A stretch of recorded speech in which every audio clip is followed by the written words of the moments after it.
بسم الله الرحمن الرحيم. الله لا إله إلا هو الحي القيوم لا تأخذه سنة ولا نوم له ما في السماوات وما في الأرض. من ذا الذي يشفع عنده إلا بإذنه يعلم ما بين أيديهم وما خلفهم ولا يحيطون بشيء من علمه إلا بما شاء. وسع كرسيه السماوات والأرض ولا يعوده حفظهما وهو العلي العظيم. لا إكراه في الدين قد تبين الرشد من الغي. فمن يكفر بالطاغوت ويؤمن بالله فقد استمسك بالعروة الوثقى لا انفصام لها والله السميع العليم. الله ولي الذين آمنوا يخرجهم من الظلمات إلى النور والذين كفروا من أولياء ويخرجونهم من النور إلى الظلمات أولئك أصحاب النار فيها خالدون. صدق الله العلي العظيم.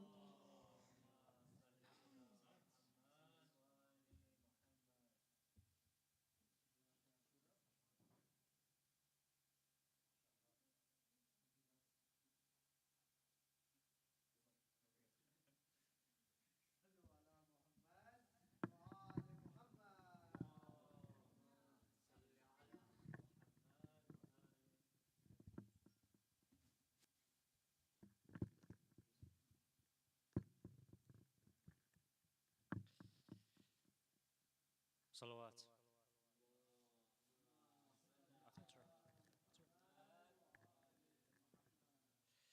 زيارة عاشوراء. بسم الله الرحمن الرحيم. اللهم صل على محمد وآل محمد. السلام عليك يا أبا عبد الله. السلام عليك يا ابن رسول الله. السلام عليك يا ابن أمير المؤمنين وابن سيد الوصيين. السلام عليك يا ابن فاطمة سيدة نساء العالمين. السلام عليك يا ثار الله وابن ثاره والوتر الموتور. السلام عليك وعلى الأرواح التي حلت بفنائك. عليكم مني جميعا سلام الله أبدا ما بقيت وبقي الليل والنهار. يا أبا عبد الله لقد عظمت الرزية وجلت وعظمت المصيبة بك علينا وعلى جميع أهل الإسلام. وجلت وعظمت مصيبتك في السماوات على جميع أهل السماوات. فلعن الله أمة أسست أساس الظلم والجور عليكم أهل البيت. ولعن الله أمة دفعتكم عن مقامكم وأزالتكم عن مراتبكم التي رتبكم الله فيها. ولعن الله أمة قتلتكم. ولعن الله الممهدين لهم بالتمكين من قتالكم. برئت إلى الله وإليكم منهم ومن أشياعهم وأتباعهم وأوليائهم. يا أبا عبد الله إني سلم لمن سالمكم وحرب لمن حاربكم إلى يوم القيامة. ولعن الله آل زياد وآل مروان. ولعن الله بني أمية قاطبة. ولعن الله ابن مرجانة. ولعن الله عمر بن سعد. ولعن الله شمرا. ولعن الله أمة أسرجت وألجمت وتنقبت لقتالك. بأبي أنت وأمي لقد عظم مصابي بك. فأسأل الله الذي أكرم مقامك وأكرمني بك أن يرزقني طلب ثأرك مع إمام منصور من أهل بيت محمد صلى الله عليه وآله. اللهم اجعلني عندك وجيها بالحسين عليه السلام في الدنيا والآخرة. يا أبا عبد الله، إني أتقرب إلى الله وإلى رسوله وإلى أمير المؤمنين وإلى فاطمة وإلى الحسن وإليك بموالاتك وبالبراءة ممن قاتلك ونصب لك الحرب، وبالبراءة ممن أسس أساس الظلم والجور عليكم، وأبرأ إلى الله وإلى رسوله ممن أسس أساس ذلك وبنى عليه بنيانه وجرى في ظلمه وجوره عليكم وعلى أشياعكم، وبرأت إلى الله ثم إليكم بموالاتكم وموالاة وليكم، وبالبراءة من أعدائكم والناصبين لكم الحرب، بالبراءة وأتباعهم. إني سلم لمن سالمكم وولي لمن والي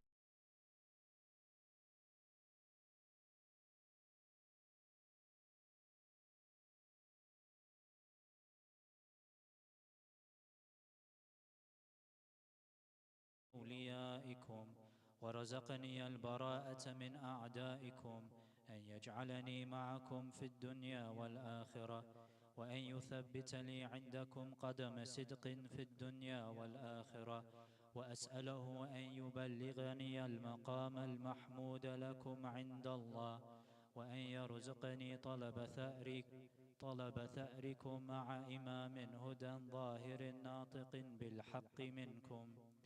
وأسأل الله بحقكم وبالشأن الذي لكم عنده أن يعطيني بمصابي بكم أفضل ما يعطي مصابا بمصيبته، مصيبة ما أعظمها وأعظم رزيتها في الإسلام وفي جميع السماوات والأرض. اللهم اجعلني في مقامي هذا ممن تناله منك صلوات ورحمة ومغفرة. اللهم اجعل محياي محيا محمد وآل محمد، ومماتي ممات محمد وآل محمد. اللهم إن هذا يوم تبركت به بنو أمية وابن آكلة الأكباد اللعين ابن اللعين، على لسانك ولسان نبيك صلى الله عليه وآله في كل موطن وموقف وقف فيه نبيك صلى الله عليه وآله. اللهم لعن أبا سفيان ومعاوية ويزيد بن معاوية، عليهم منك اللعنة أبد الآبدين. وهذا يوم فرحت به آل زياد وآل مروان بقتلهم الحسين صلوات الله عليه. اللهم فضاعف عليهم اللعن منك والعذاب الأليم. اللهم إني أتقرب إليك في هذا اليوم وفي موقفي هذا وأيام حياتي بالبراءة منهم واللعنة عليهم، وبالموالاة لنبيك وآل نبيك عليه وعليهم السلام. اللهم لعن أول ظالم ظلم حق محمد وآل محمد وآخر تابع له على ذلك. اللهم لعن العصابة التي جاهدت الحسين وشايعت وبايعت وتابعت على قتله. اللهم لعنهم جميعا. السلام عليك يا أبا عبد الله، وعلى الأرواح التي حلت بفنائك. عليك مني سلام الله أبدا ما بقيت وبقي الليل والنهار، ولا جعله الله آخر العهد مني لزيارتكم. السلام على الحسين وعلى علي بن الحسين وعلى أولاد الحسين وعلى أصحاب اللهم خس أنت أول ظالم باللعن مني وابدأ به أولا ثم الثاني والثالث والرابع. اللهم العن يزيد خامسا والعن عبيد الله بن زياد وابن مرجان وعمر بن سعد وشمرا وآل أبي سفيان وآل زياد وآل مروان إلى يوم القيامة. سجود. اللهم لك الحمد حمد الشاكرين لك على مصابهم، الحمد لله على عظيم رزيتي. اللهم ارزقني شفاعة الحسين يوم الورود، وثبت لي قدم صدق عندك مع الحسين وأصحاب الحسين الذين بذلوا مهجهم دون الحسين عليه السلام. صلوات.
أعوذ بالله من الشيطان الرجيم. بسم الله الرحمن الرحيم.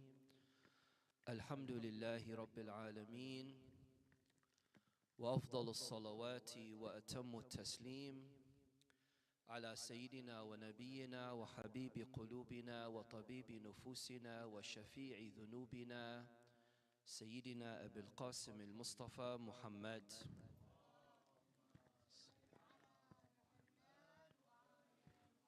وعلى آل بيته الطيبين الطاهرين المعصومين الذين أذهب الله عنهم الرجس وطهرهم تطهيرا.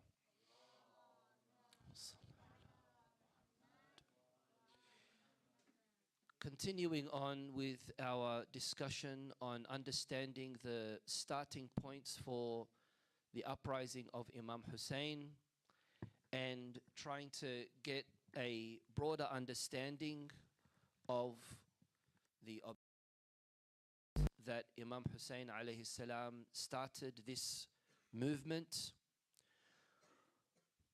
One of the things that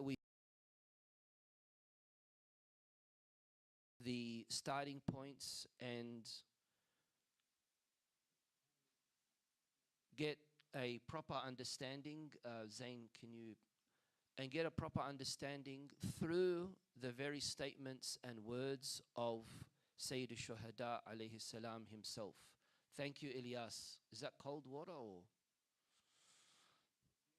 Thank you, Sayyid Ilyas. How are we able to understand the objectives and purpose of what it is that Imam Hussain alayhi salam did? One way is through looking at the words and statements of Imam Hussain himself. And we can see that in the span of the from the commencing of his journey until the day of his martyrdom, which was roughly around about 160 something days, there are many statements, close to 100 statements, whether they be letters or they be replies to questions or they be statements delivered by himself or even a sermon. And I'm going to be sharing with you a few of them tonight. And my main focus tonight will be looking at the words of Imam Hussain alayhi salam and having a look at what it is that he has to say. The first of them is what he mentioned to his companions on his way to Karbala. Close to reaching the land of Karbala, where he had already informed his companions that those who stay with me will be meeting their Lord. There's no way out of this anymore. We're all going to die. And this is a part of what Imam Hussain alayhi salam said. Now, within the context of what we're discussing, all of these statements I'm very sure you have already come across. But it's important for us to look at them as a whole to understand his purpose and objective. Because from last night's lecture that we shared, one of the things that I said was there are wrong interpretations of understanding the revolution, and there are incomplete interpretations of understanding the uprising of Imam Hussain. And therefore, we have to present what we would believe to be the correct interpretation of why Imam Hussain did what he did. So he said, أَلَا تَرَوْنَ أَنَّ الْحَقَّ لَا يُعْمَلُ بِهِ. Do you not see how the truth is not being followed or acted upon? وَأَنَّ الْبَاطِلَ لَا يُتَنَاهَى عَنْهُ. And that falsehood is not something that is being discouraged. Of course, the core principle is all about Amr bil Ma'ruf wa Nahi an al Munkar. Enjoining the good, forbidding the wrong. And we know that this is a core principle in our religion, Islam. One of the things that we hold very close to our hearts as Muslims, and we are very proud of as Muslims, is the practice of enjoining the good and forbidding the wrong, encouraging something that is good and positive, and discouraging, preventing, stopping something that is bad and wrong. And we know, unfortunately, in our society today, one of the things that we can see with our own eyes is that level of individualization that people have developed. People in general, especially in these countries that we see around us, they are only thinking about themselves. Is it a Western culture? Because you don't see this as much in Eastern countries. You don't see this in the Middle East, in Africa, in Asia. You don't see it. Someone has a car problem, and you'll see 10, 20 people stopping and trying to help the person with their car. Here you wouldn't see that. You'll just drive past. Even if you had any interest in wanting to stop, they would react in such a way where you regret stopping because they see you as a threat or someone who wants something from them, or probably going to hijack them or anything of that sort. It has reached such a level of there being no Amr bil Ma'ruf and no Nahi an al Munkar. And by the way, that is a type of Amr bil Ma'ruf and Nahi an al Munkar. Why do we think that Amr bil Ma'ruf and Nahi an al Munkar is me telling you, hey, get up and pray? Or me saying to you, hey, stop drinking, stop doing that?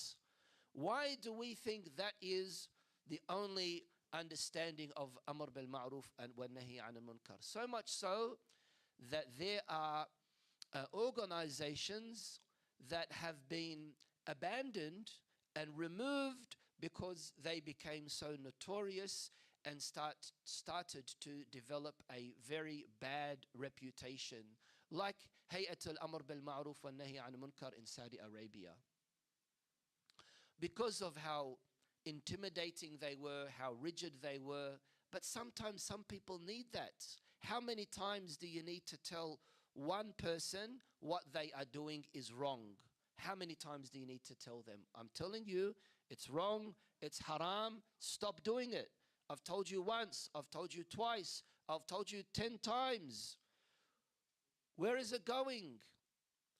And this is why it is said, an Arabic saying, Man amin al-iqab. What do they say? Man amin al-iqab, asa al-adab. If you have assurance that you're not going to be in any way punished, you're definitely going to speed. You're definitely going to be doing this and you're going to be doing that. Because no one's monitoring you, no one's seeing what you're doing on your mobile phone or on your laptop. People aren't seeing, so you think that you have immunity, especially when you're fed this very false narrative that yes, you've got rights, you're an individual, you're 18 years old, you're growing a mustache now. You're growing a mustache, right? You're mature, you're an adult. You don't need people to be telling you what to do. That's the Western kind of culture, unfortunately. And they realize this. That's why they say whenever you are in a very difficult situation and you need help, never say, help, scream out, fire, and everyone will come and see what's going on. Not because they want to help you, but because they might be in danger as well. And there's a very good book that I would encourage my brothers and sisters to read on the topic of enjoining the good and forbidding the wrong, written by a Western scholar. I think his name is Cook. His surname is Cook or something like that from what I remember.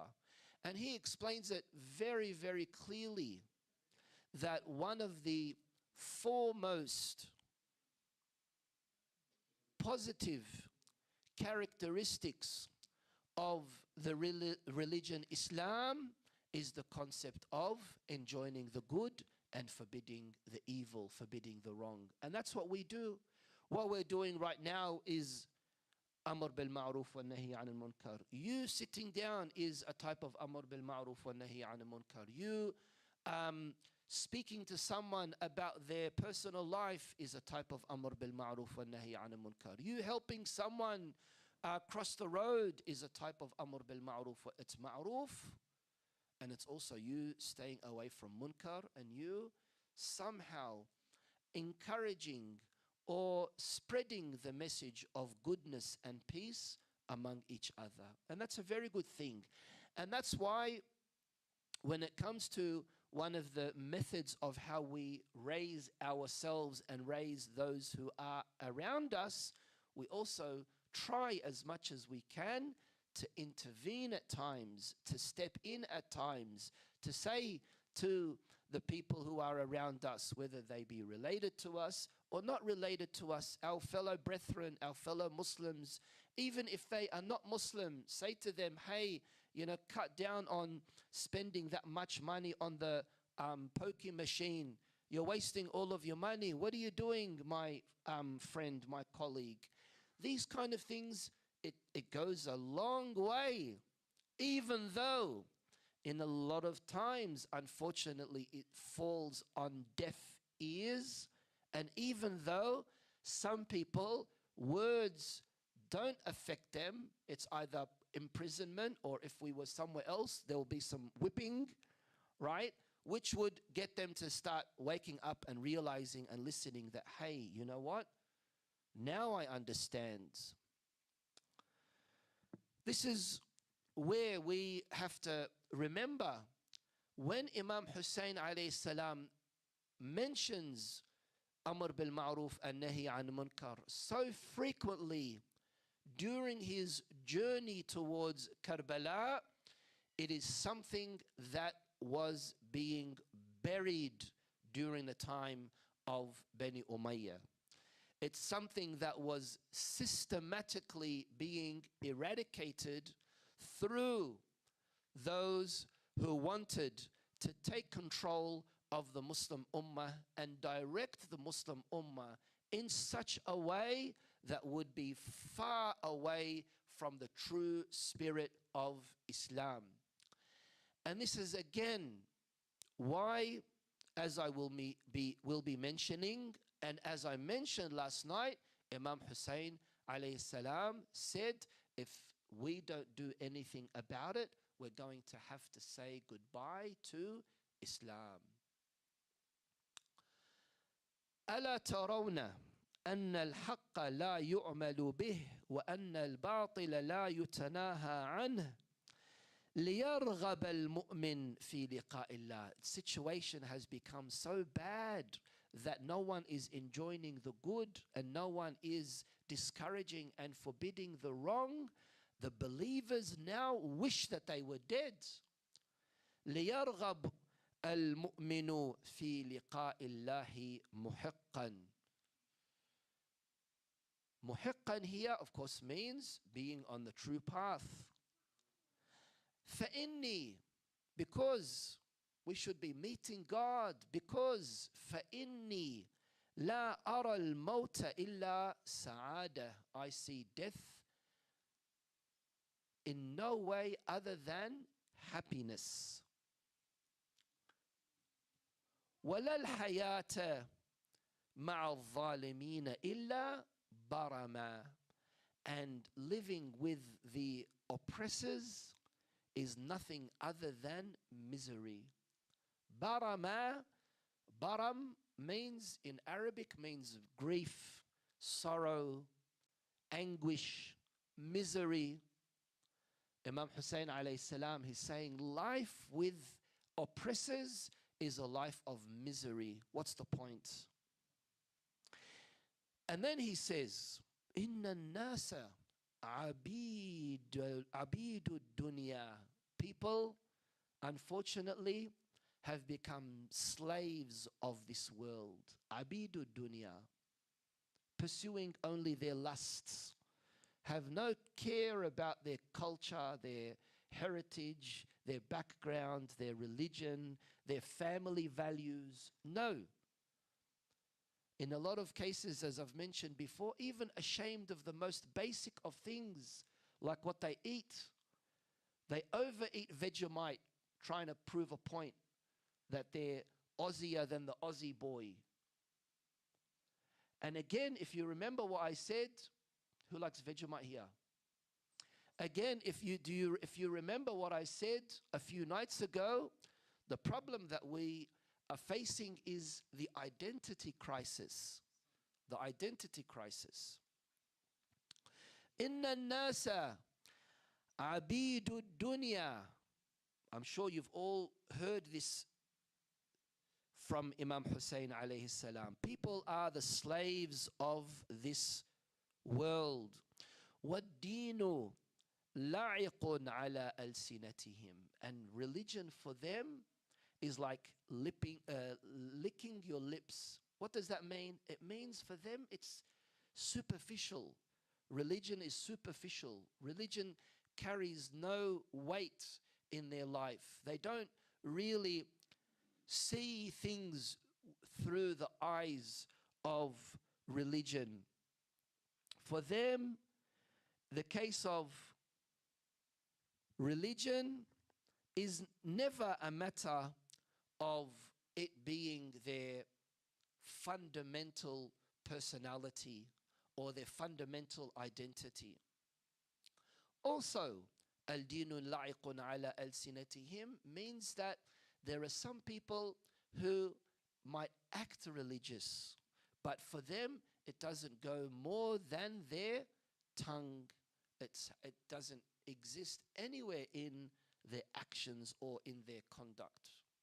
And that's also a very big problem in our society as well, where people in some cases put on a show by what they wear and how they dress, and thinking that it's all about you acting religious, wearing a dishtasha, having a beard, a nice ring, and then thinking that that's all that religion is about. But no, that is not the case. وَالْدِينُ لَاعِقٌ عَلَى أَلْسِنَتِهِمْ يَحُوطُونَهُ مَا دَرَتْ مَعَايِشَهُمْ. That they engage in matters of religion as long as it helps their livelihood. That they hold onto religion as long as their livelihood demands it. فَإِذَا مُحِّصُوا بِالْبَلَاءِ قَلَّ الدَّيَّانُونَ.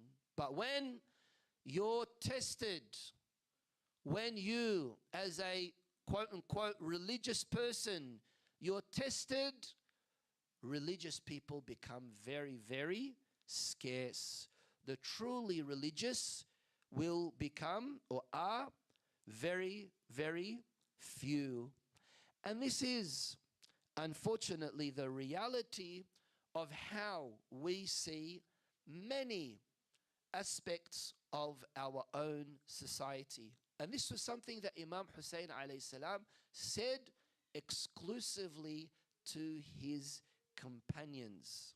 Now, when I said that we have wrong interpretations, incomplete interpretations, and when I said that we have to understand the movement of Imam Hussain, the uprising of Imam Hussain through the statements delivered by Imam Hussain, we can't look at them individually only and make an assessment. Because with Imam Hussain and the many statements that he shared, that he delivered, they were also circumstantial as well, depending on the audience and who the people were that he was addressing. Let me give an example where we can see that he doesn't mention any of these things, even though he was asked. This, of course, was an individual by the name of Al-Miswar ibn Makhrumah, and he had asked Imam Hussain, what's going on? You're leaving Medina, you're heading to Mecca, you're heading towards Kufa. Tell me about what your plans are. What are you going to do? And there was a group of people that were asking him along with Al-Miswar ibn Makhrumah. And Imam Hussain alayhi salam replied to him, Inni astakhirullah wanzur ma yakun. I'm going to be asking God for advice, and I'm going to make a decision about what is going to happen. Very vague, very ambiguous. Inni astakhirullah. Here, by the way, my brothers and sisters, when the word astakhir is used, it doesn't mean what we would usually use the word istikhara for, which is opening the Quran and that. But even though there is that way of istikhara, but in some cases, astakhirullah is meaning talabul khair. Astakhirullah yani atlubul khair min Allah subhanahu wa ta'ala. I want God to intervene and direct me to what is going to be khair and good for me. This kind of answer is not the typical reply that you would expect from Imam Hussain salamullahi alayh, but he's dealing with someone, Al-Miswar, who was an Umayyad, who was pro-Bani Umayyah, pro-Muawiyah, anti-Imam Ali alayhi salam as well. So of course Imam Hussain is not going to open up his heart and tell him all of those things. This person might be sharing the information. This person might do something or act in hostility against the Imam. So therefore, the Imam is going to give each person and each group according to the level of comprehension that they have and the level of trust that he has in them. Why is he going to waste gems of knowledge and information and explain himself to someone who isn't even worth it? This is why we must look at the statements of Imam Hussain alayhi salam as a whole, because some of researchers, even from our own Shi'i side, have said that Imam Hussain wanted to establish a government. He was pursuing the Khilafah. He wanted the Khilafah, which I would say it is not that bad of a thing, especially if it is his entitlement. He deserves that position of Khilafah. It is something that is his true haqq for him to be the Khalifa. But when we look at the statements of Imam Hussain salamullahi alayh, we can't conclude with him doing what he did in the journey and the movement, the uprising and the revolution, for wanting to become the Khalifa. That's not something that we can conclude with. Everyone following me, inshallah? Sallu ala Muhammad wa ali Muhammad.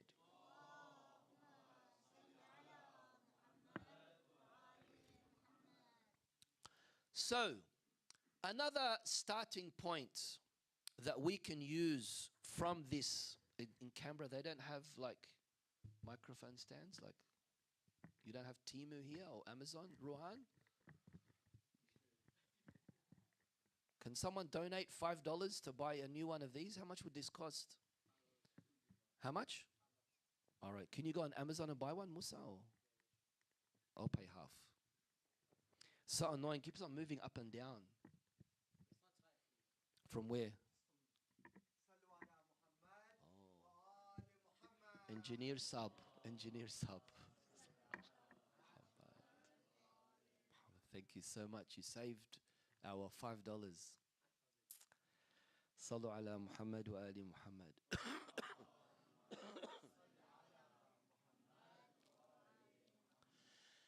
In Imam Hussein's letter, another statement that we can use. In Imam Hussein's letter, and you've all heard this before, to his brother Muhammad ibn al-Hanafiyyah, he said, إني لم أخرج أشرا ولا بطرا ولا مفسدا ولا ظالما وإنما خرجت لطلب الإصلاح في أمتي جدي. We've heard that before many times, haven't we? That I am not rising to cause disruption or wickedness or corruption or oppression. I'm not rising for any of these things. And we can use this as well to understand what the purpose of Imam Hussein's movement was. It was not a matter of khilafah. إنما خرجت, إنما أداة حصر in Arabic, which means only. My only objective is to demand reform in the ummah of my grandfather. أريد أن آمر بالمعروف وأنهى عن المنكر فمن قبلني بقبول الحق. So whoever accepts me in it being the true path.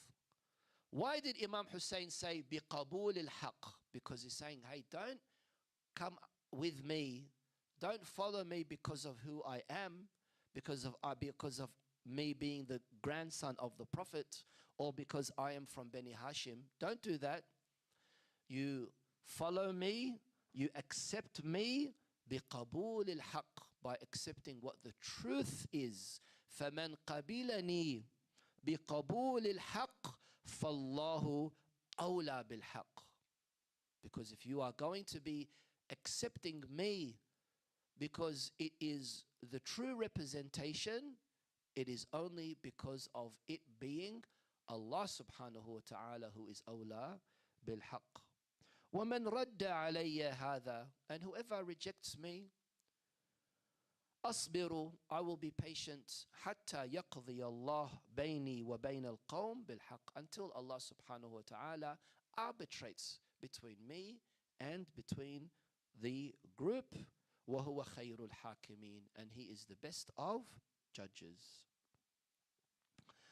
Looking at this hadith and understanding how he is explaining again and again that it is a matter of haqq, it is a matter of amr bil ma'ruf wa nahi anil munkar, it is a matter of demanding reform in the ummah of his grandfather when he interacted with Al-Hur ibn Yazid al-Riyahi, who was one of the commanders of Yazid, who had stopped Imam Hussain from going forward or from retreating backward. A few days before Karbala, Imam Hussain said to him, Ala wa inna ha'ula, verily those people, referring to the oppressive authority, of course, قَدْ لَزِمُوا طَاعَةُ الشَّيْطَانِ, they have adhered themselves to obeying Satan. وَتَرَكُوا طَاعَةُ الرَّحْمَنِ, and they have abandoned obeying the Almighty. وَأَظْهَرُوا الْفَسَادِ, and they have demonstrated corruption. وَعَطَّلُوا الْحُدُودِ, they have rendered the limits of God. وَاسْتَأْثَرُوا بِالْفَيْءِ, and they have now monopolized the spoils. وَأَحَلُّوا حَرَامَ اللَّهِ, the haram of God they have made halal. وَحَرَّمُوا حَلَالَهِ, and the halal of God they have made haram. وَأَنَا أَحَقُّ مِنْ غَيْرٍ, but I am more entitled over the truth than them. Of course, again, when you look at this kind of statements and you see it being again said even a few days before Karbala, we can conclude that what Imam Hussain alayhi salam wanted was, number one, reform, and number two, amr bil ma'ruf wa nahi anil munkar. Reform in the sense that Islam is being buried. We have to reclaim our religion. We have to reclaim our religion. That's what reform means here. And number two, his duty of amr bil ma'ruf wa nahi anil munkar. If Imam Hussain doesn't do it, then who else do we expect is going to stand against the oppressor? Does it have anything to do with tribal rivalry, as we mentioned last night? No. Personal conflict? No. Re'asa and wanting to rule over the people? Absolutely not. So that is, we can say, the first starting point that we can understand from why Imam Hussain alayhi salam started this revolution. A second starting point is Imam Hussain did what he did because he was in no way going to succumb to the pressure of pledging allegiance and doing bay'ah to the corrupt, evil Yazid. And this, even if it meant that he will lose his life, he would be more than happy and willing to do so. Let's have a look at some of the statements that Imam Hussain alayhi salam said. Inna Ahlul Bayt nubuwah, we are from the household of prophecy, ومعدن الرسالة, and the source of the message, ومختلف الملائكة, and the place that angels frequented. بنا فتح الله, it is with us that God commenced. وبنا ختم, and it is with us that God sealed. ويزيد, but then we have Yazid, فاسق فاجر, he is a debauchee, a corrupt person. شارب الخمر, a drunkard. قاتل النفس المحترمة, a killer of innocent souls. معلن بالفسق, publicly practicing corruption, openly practicing and declaring corruption and sin. معلن بالفسق والفجور, ومثلي لا يبايع مثله, and the likes of me will not pledge allegiance to the likes of him. Please pay attention to the wording, by the way. Imam Hussain did not say, وَأَنَا لَا أُبَايِعَهُ, I am not going to do bay'ah to him. Saying the likes of me.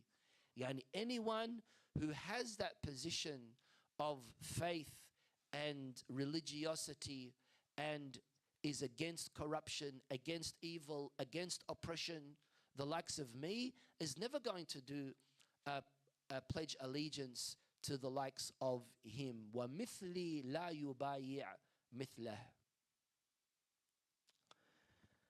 Another statement, and this is in regards to Marwan ibn al-Hakam. With Marwan ibn al-Hakam, as you all know, Al-Hakam ibn al-As gave Rasulullah sallallahu alayhi wa alihi a lot of trouble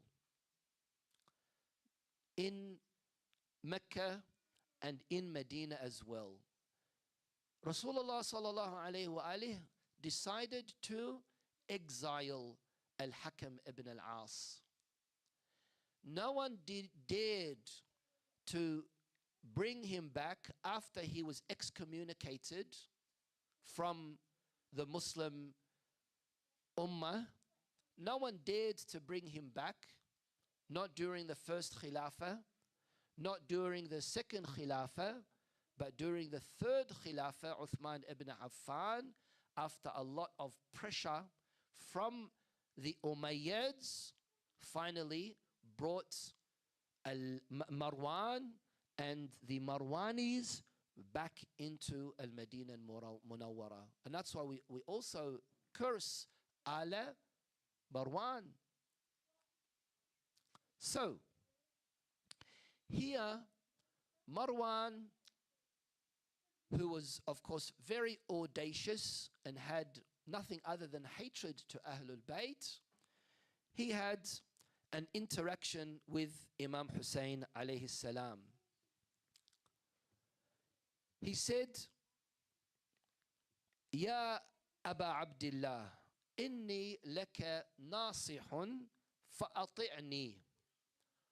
Oh, Aba Abdullah, I want to give you advice and I want you to listen to me. I want you to obey me.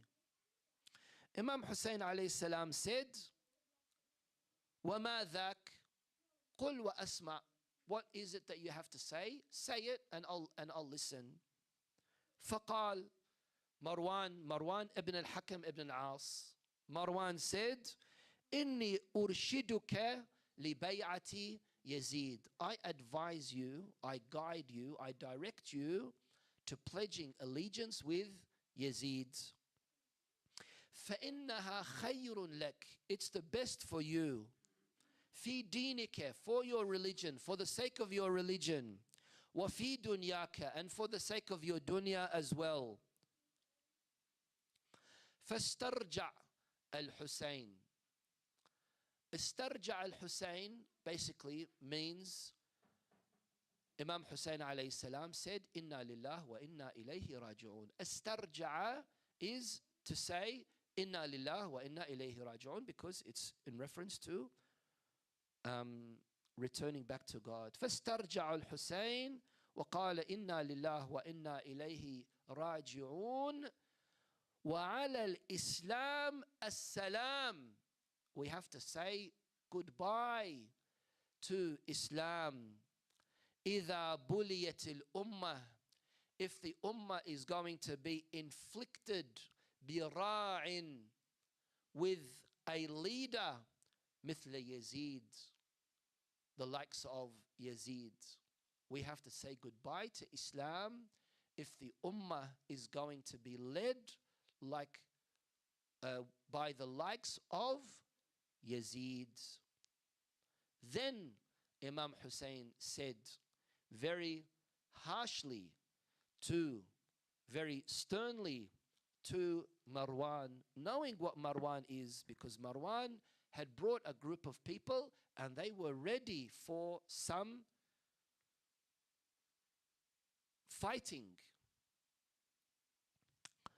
Ya Marwan, turshiduni li bay'ati Yazid. Oh Marwan, you are guiding me to pledge allegiance to Yazid. Wa Yazidun rajulun, wa Yazid rajulun fasiqun, and Yazid is a corrupt, debauchee man.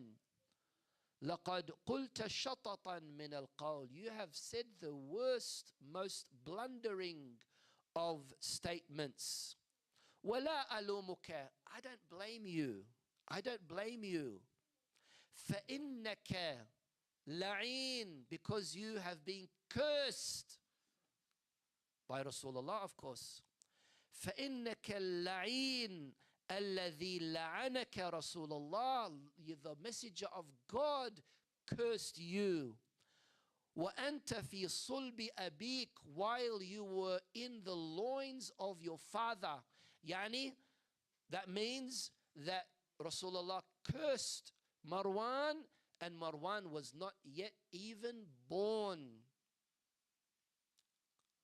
وأنت في صلب أبيك الحكم ابن العاص ومن لعنه رسول الله, and whoever the Holy Prophet, the Messenger of God, curses, فلا ينكر منه, then you can't expect anything less from him.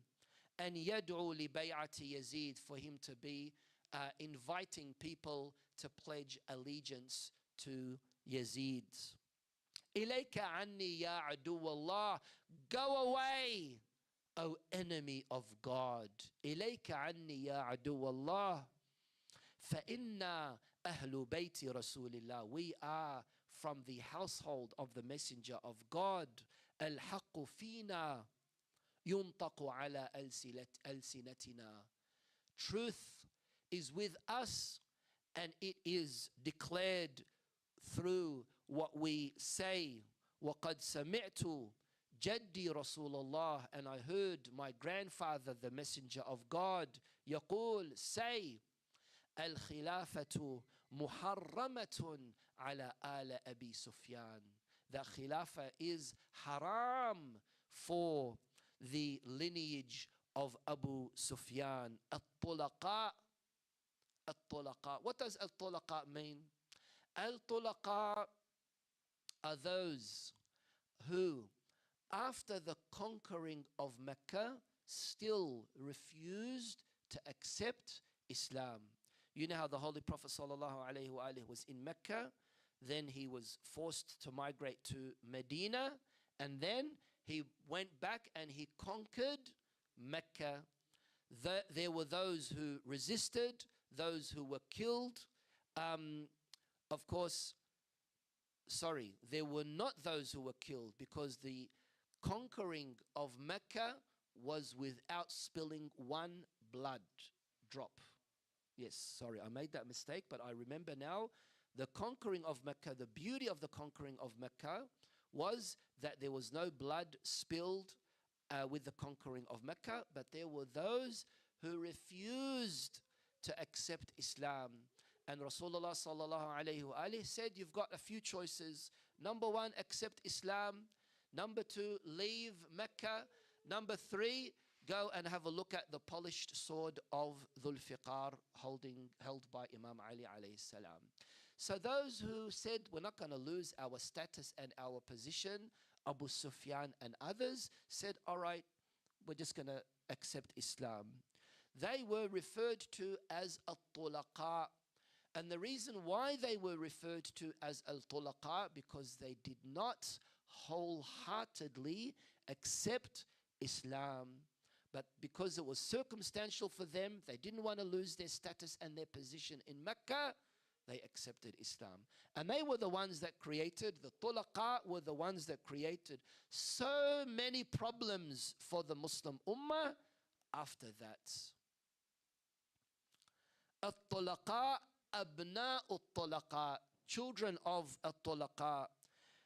And then the Prophet, Imam Hussain is saying that the Prophet then said, فَإِذَا رَأَيْتُمْ مُعَاوِيَ عَلَى مِنْبَرِي, if you see Muawiyah on my minbar, and by the way, this is also narrated by other groups as well, فَابْقُرُوا بَطْنَهِ, then slit his stomach open, فَابْقُرُوا بَطْنَهِ.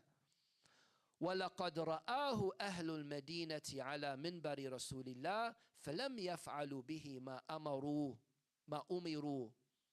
And the people of Medina saw Muawiyah on the minbar of Rasulullah, and the people of Medina did not comply to what they were commanded to do. What was the result of that? As Imam Hussain is saying now, فَابْتَلَاهُمْ بِإِبْنِهِ Yazid. So Allah subhanahu wa ta'ala inflicted them with the bala of Yazid. Because as the hadith says, كَمَا تَكُونُونَ يُوَلَّى عَلَيْكُمْ, you will be ruled over in the case and situation that you are. If you're bad, you'll have a bad ruler. If you are good, you will have a good ruler. فَغَضِبَ Marwan got angry and he said, I'm going to do this to you, I'm going to do that to you. Imam Hussain said to him, I dare you. What do you want to do? Marwan walked away and he did absolutely nothing. But this was one of the instances where Imam Hussain was being forced to pledge allegiance, and Imam Hussain salamullahi alayhi was very vocal from the beginning, with no taqiyya or nothing, that under no circumstance am I going to pledge allegiance, are we going to pledge allegiance to Yazid. His father, Yazid's father, was worse than Yazid, by the way. Imam Hussain was living under the Khilafah of Muawiyah for nearly 10 years. For nearly 10 years, Imam Hussain didn't do any uprising or anything. But the situation of Yazid and what Yazid was heading towards made it worse for the Muslim Ummah and for everyone else. And this is where we can understand these two starting points. Inshallah, I'll be mentioning some more tomorrow night in why Imam Hussain alayhi salam started this uprising. And again, the better mindset we have for the revolution of Imam Hussain, the more we will value our aza and our mourning and our commemoration of Sayyid al-Shuhada salamullahi alayh.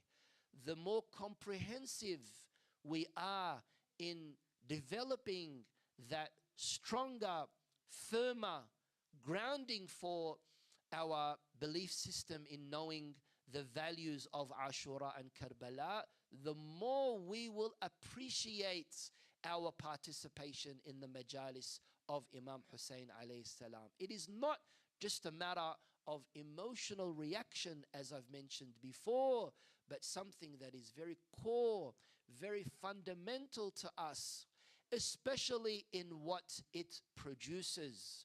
We said that we sit under the minbar of Imam Hussain because it is a university, and we want to graduate from this university as old as we may be, as young as we may be, because in Karbala it represented all walks of life. Those who were righteous and noble from the very beginning, like Ahlul Bayt, like Habib ibn Madahir, like other companions, and also those who were on the other side, like Al-Hur ibn Yazid al-Riyahi, those who were not even Muslim, like John, those who were female, like many of the women that were there in Karbala that also martyred, those who were young teenagers like Al-Qasim ibn al-Hasan alayhi salam as well. The Battle of Karbala represented every type of individual that you can think of that we can be inspired from. And it's that inspiration that we look forward to in our majalis of Sayyid al-Shuhada alayhi salam. Walhamdulillahi Rabbil Alameen. Wassalatu wassalamu ala Sayyidina Muhammad wa alihi at-tahirin. Salli ala Muhammad.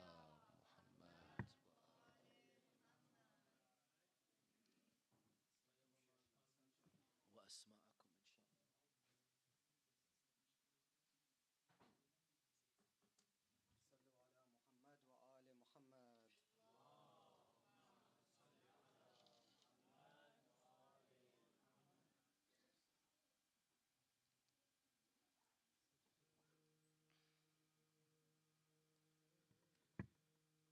أعوذ بالله من الشيطان الرجيم بسم الله الرحمن الرحيم. Tonight is the 6th night of Muharram.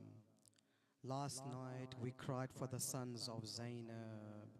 Tonight let us honor a young man who shone like the moon with his nur. But tonight, while we read this musibah, let us do dua that our children are brought up like Qasim ibn al-Hasan. Tonight, as we read this musibah, Imam al-Hasan, he will come from Jannat al-Baqi. He will collect your tears and take them back to Jannat al-Baqi.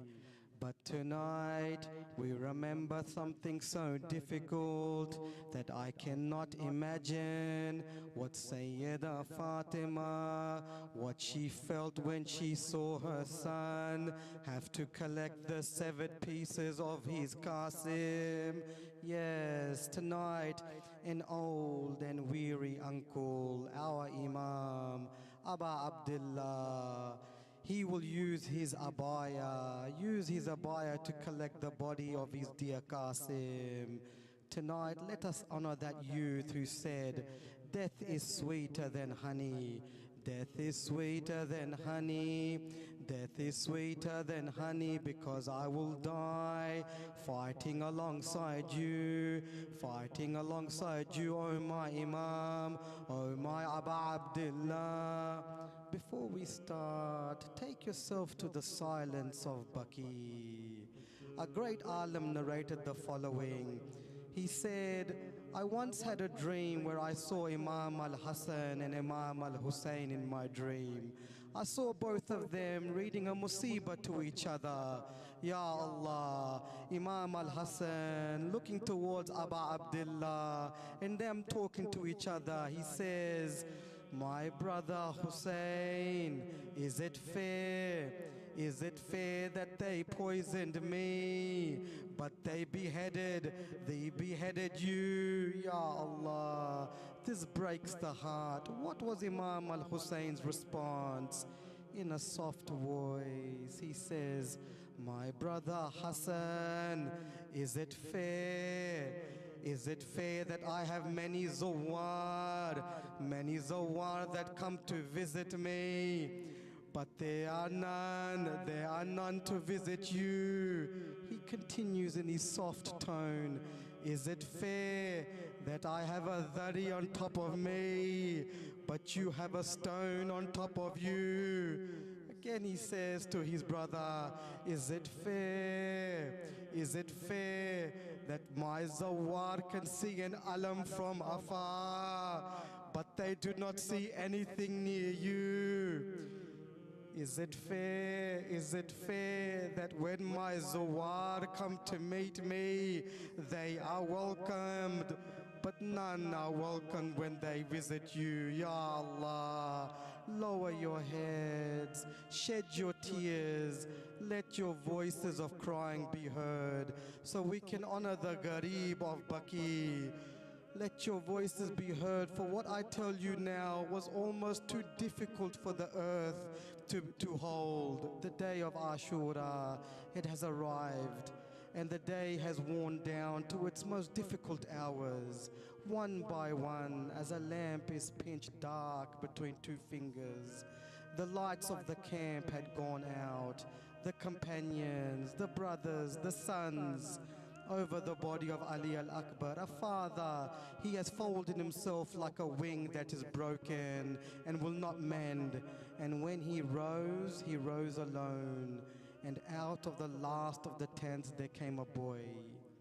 He was the moon of Hassan, the same soft brow, the same downcast, gentle eyes. And those who looked upon him did not see a child at all. They saw their buried Imam inside of Qasim.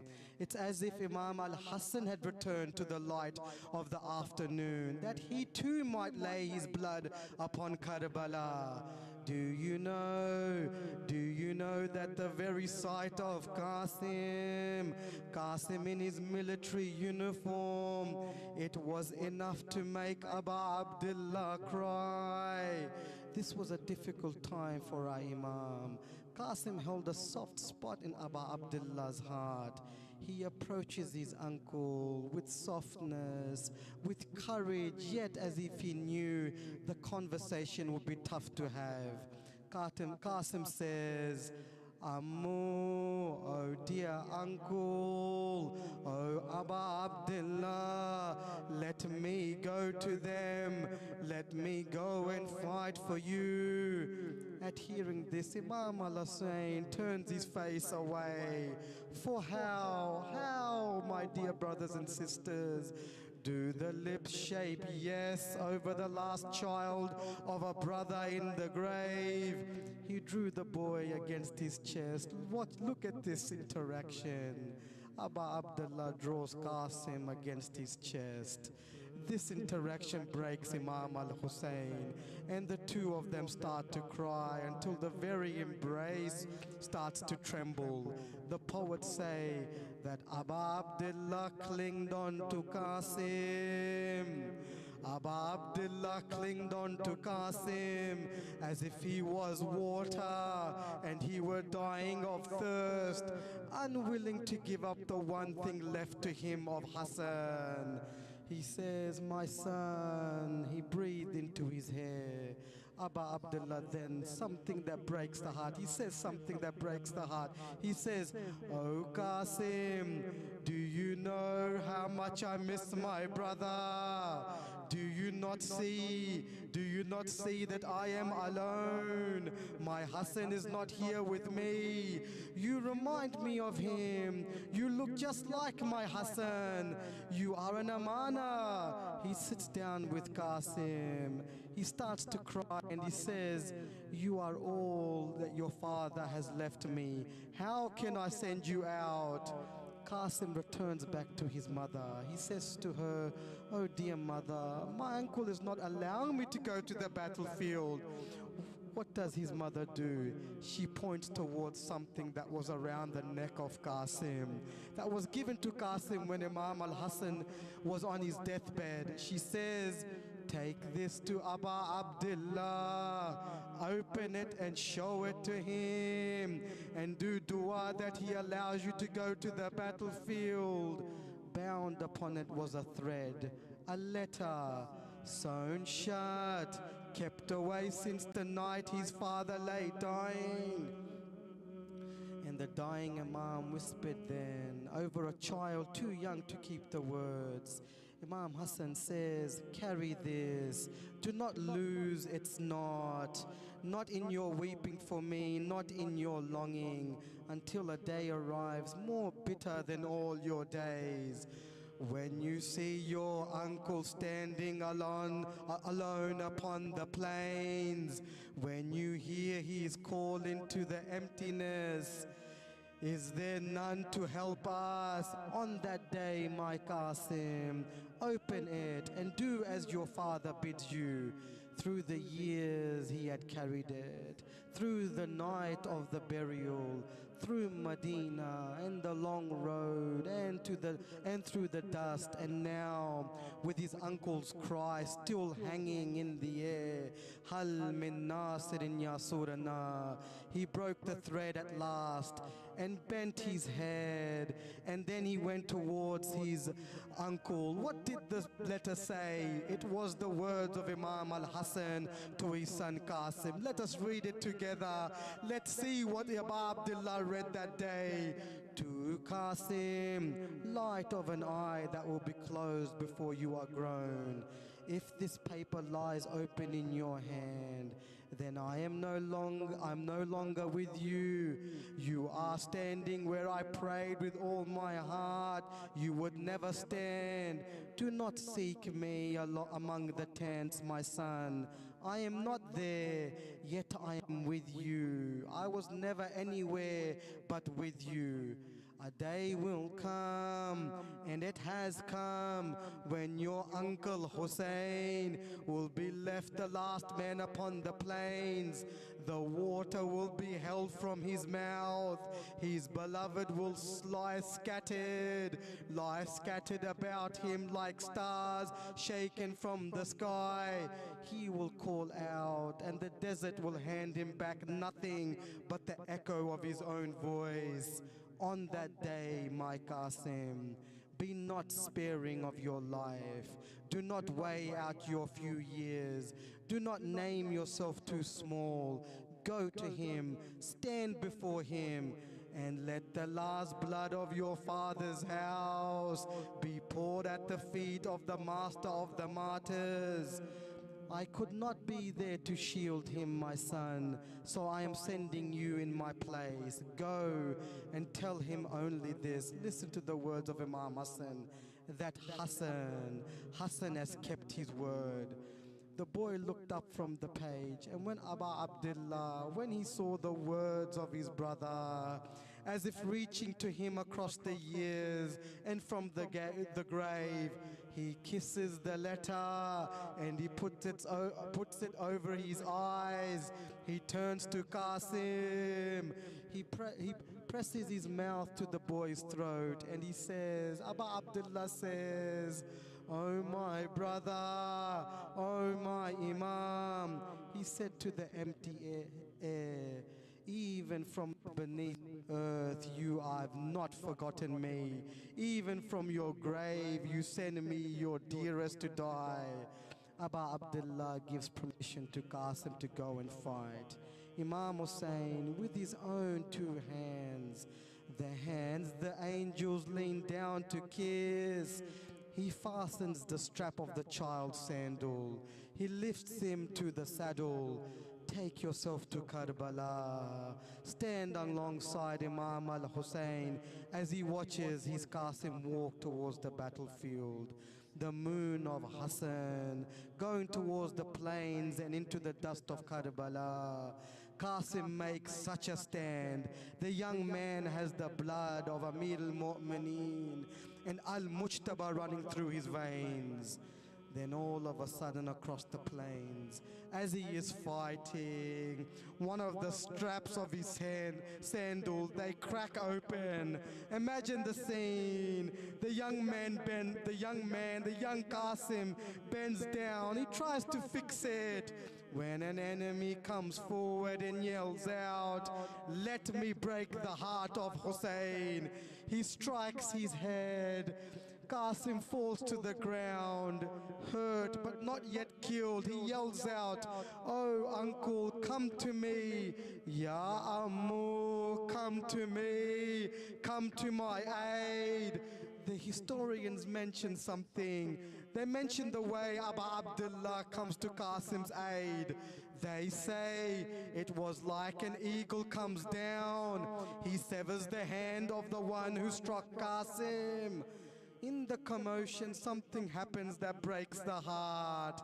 The horse riders around Qasim, out of the fear, they start running in all directions. There were two sounds of bones breaking on the day of Ashura. One was when the horses trampled the body of Qasim. The other one was when they trampled on the holy body of Abu Abdullah. Ya Allah, take yourself to Karbala. After the horses moved away, what does Hussein see? Abu Abdullah sits next to his nephew, heartbroken at the sight, and he says, "Listen to the words of our Imam." Imagine what he is feeling. Heartbroken, he says, "It hurts your uncle, O Qasim, that you called out to your uncle, but he couldn't respond to you, or you called to him and he responded but couldn't help you." Have you ever heard Abu Abdullah so helpless? Or he helped you but couldn't save you? Ya Allah.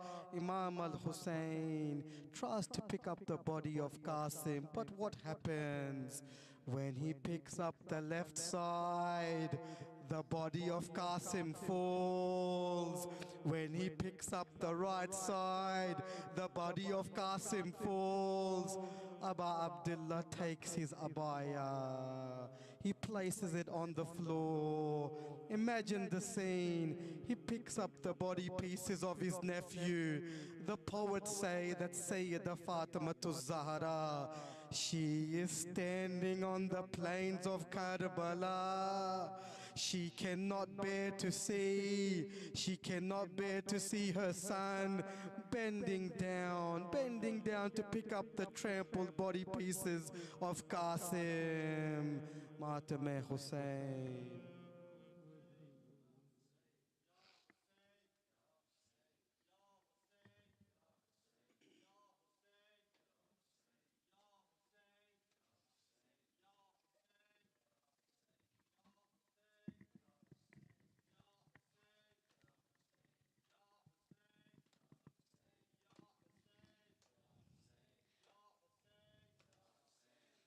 راه مستقیم من راه نجف، سجده می کنم به در راه نجف. شاهان جهان غلام حیدر، منم غلام حضرت شاه نجف. منم غلام شاه نجف. علی علی علی دل علی دلبر علی سرور علی ره علی رهبر علی محشر علی جان علی جانان علی ایمان علی روح علی ریحان علی رضوان. الله الله الله. عبدك الجویالی آنقدر به رویالی، عبدك الجویالی آنقدر به رویالی. سور پهزویالی ترغدکی سویالی، عالمی ایران از بی قد اومد رویالی. عالمی میران تو دست دابا علی ادب. مولا مولا مولا مولا علی مولا مولا مولا مولا علی مولا مولا علی. یا حسین.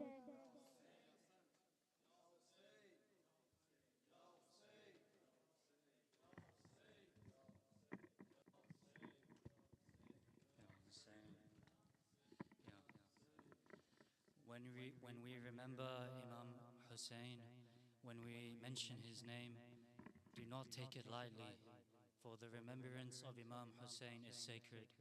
His name is sacred. May Allah keep the remembrance of Imam Hussain in our hearts until the day we die. O Aba Abdullah, O my master, Ya Aba Abdullah, Aghay man, Ya Aba Abdullah, Aghay man, Ya Aba Abdullah, Aghay man, Ya Aba Abdullah, Aghay man, Ya Aba Abdullah, Aghay man, Ya Aba Abdullah, Aghay man, Ya Aba Abdullah, Ya Aba Abdullah, Aghay man, Karbala, رویای من عشق دین و دنیای من کاشکی بیشتر بیگم حسین بیگم حسین آقای من یا عبدالله آقای من یا عبدالله آقای من یا عبدالله یا عبدالله آقای من ای دین و ای دنیای من ارباب بی همتای من حرم تو رویای من حرم تو رویای من یا عبدالله آقای من یا عبدالله آقای من آقای من یا عبدالله آقای من ای نور چشمان نبی ای روح ریحان علی ای عشق بی همتای من ای عشق بی همتای من یا عبدالله آقای من یا عبدالله آقای من یا عبدالله آقای من یا عبدالله آقای من ای نور چشمان نبی ای روح ریحان علی ای عشق بی همتای من ای عشق بی همتای من یا عبدالله آقای من یا عبدالله آقای من یا عبدالله آقای من یا عبدالله آقای من یا عبدالله آقای من یا عبدالله آقای من یا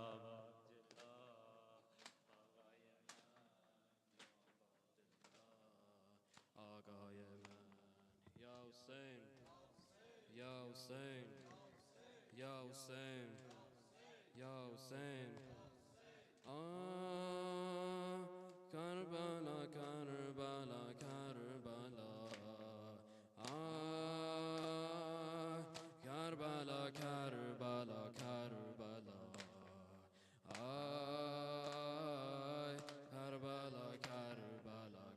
کربلا کربلا شوریده و شیدای تو هم شیرینی رویای منی تا به قیامت پای تو هم دین منی دنیای منی آقای منی آی با شهیدان تو یا حسین آی بر سر خانه تو یا حسین آی به دلم حسرت کربلا آی کربلا کربلا کربلا آی کربلا کربلا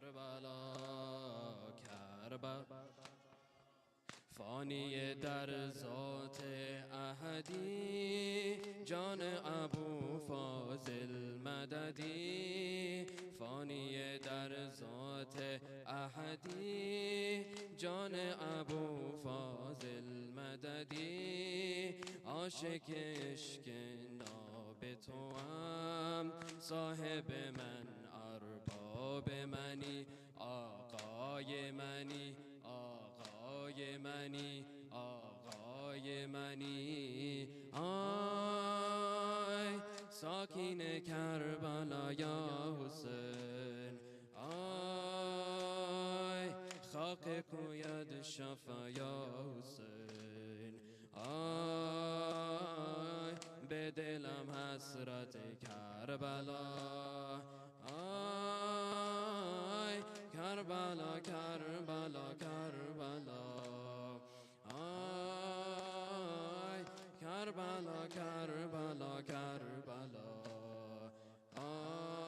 آی کربلا کربلا کربلا کربلا شوریده و شیدای تو هم شیرینی رویای منی تا به قیامت پای تو هم دین منی دنیای منی آقای منی آقای منی آقای منی آی با شهیدان تو یا حسین آی بر سر خوان تو یا حسین آی به دلم حسرت کربلا آی کربلا کربلا کربلا آی کربلا کربلا آی کربلا کربلا کربلا در شب ظلمت ماه منی دلیل عشقی راه منی در شب ظلمت ماه منی دلیل عشقی راه منی نماز روحم سوی تو قبله من محراب منی آقای منی آقای منی آقای منی آی آینه خدایا حسین آی شهید سر جدایا حسین آی دلیل عزت کربلا آی کربلا کربلا کربلا آی کربلا کربلا کربلا آی کربلا کربلا کربلا بلا شوریده و شیدای تو هم شیرینی رویای منی تا به قیامت پای تو هم دین منی دنیای منی آقای منی آقای منی آی کربلا کربلا کربلا آی کربلا کربلا کربلا آی کربلا کربلا بلند بگو کربلا آی کربلا کربلا کربلا آی کربلا کربلا کربلا آی کربلا دوباره آی کربلا کربلا کربلا آی کربلا کربلا کربلا آی کربلا کربلا کربلا یا حسین يا حسين يا حسين يا حسين يا سيدي يا عباس يا سيدي يا عباس يا سيدي يا عباس يا حسين يا حسين يا حسين يا حسين صلوات على محمد وآل محمد.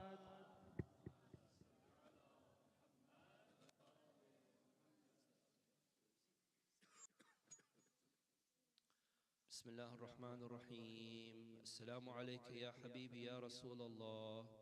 السلام عليك يا خاتم الأنبياء والمرسلين. السلام عليك وعلى أخيك وابن عمك علي أمير المؤمنين.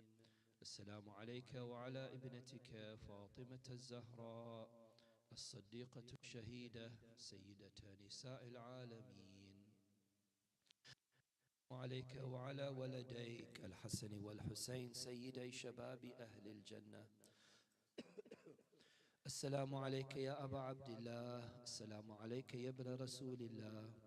السلام عليك وعلى الأرواح التي حلت بفنائك. عليك منا جميعا سلام الله أبدا ما بقينا وبقي الليل والنهار، ولا جعله الله آخر العهد منا لزيارتك. السلام على الحسين